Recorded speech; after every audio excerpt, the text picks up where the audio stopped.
Match me. Danielle walks in front of a motion sensor. The graph below represents the relationship between time, t, in seconds, and distance from motion sensor, d, in meters. So here's our graph. Describe Daniel's walk. Include as many mathematical details as possible. We made another chart over here between time and distance. The many mathematical details about this graph would be same speed per second, going away from sensor, second per meter, stops at 9 meters away from sensor. And that's how we describe Daniel's walk. Jade walks in front of the monitor sensor, trying to recreate Daniel's graph. His graph does not look exactly the same. This is a graph. This is Jade's and this is Daniel's.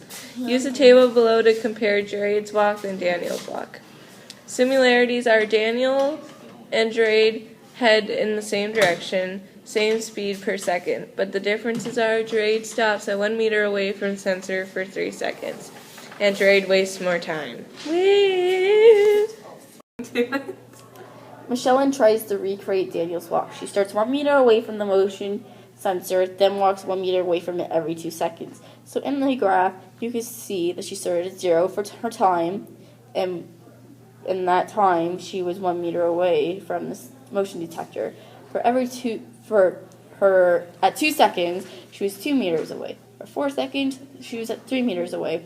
For 6 seconds, she was 4 meters away. And 8 seconds, she was 5 meters away. Graph Michelle's walk below. So we graphed it, and you can obviously see that at 2 seconds, she was at 2 meters.